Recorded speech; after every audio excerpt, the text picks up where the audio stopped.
Suivre la journaliste Colette Berkman du journal Le Soir, le chinois Go Wei de Tianchi, l'historienne italienne Giulia Bonacci, de l'américain Kate, le journaliste Arnaud de France 23 et de BBC, de l'allemand Simon Benjamin, du français David Garbin et du sud-africain Simon.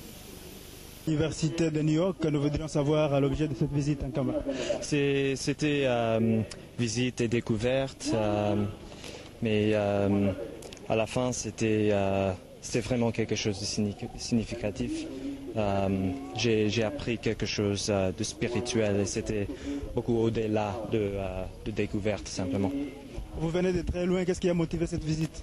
La visite, c'était pour voir leur décès. C'est ma première fois en Afrique. Mais pour aller en Kamba, c'était pour voir quelque chose de la vie importante congolaise qu'on ne peut pas voir à Kinshasa. Et comment vous avez trouvé le show spirituel de l'église Kimbangiste? Il était très connaissant. Très intelligent sur toutes les matières sur lesquelles j'ai posé des questions, mais surtout c'était l'accueil et ça c'est quelque chose de vrai pour toute la communauté. Que retiendrez-vous de ce passage en Kamba? Comment? Que retiendrez-vous de ce passage en Kamba?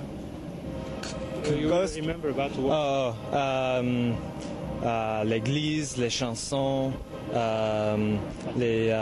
l'accueil surtout, et le mausolée et la sensation là-bas quand j'ai prié devant Papa Simon Kimbangu. D'emblée, en visitant, en découvrant ce mausolée de Simon Kimbangu, qu'est-ce qui vous a plus touché? C'est difficile à décrire ce genre de sensations, mais quand j'ai prié, tout ce qui m'a touché, c'était la positivité, la potentialité, plutôt maintenant non réalisée dans le monde, mais sur la part de l'humanité. Mais ça m'a touché, cette potentialité. Je vous remercie. Merci beaucoup. Merci.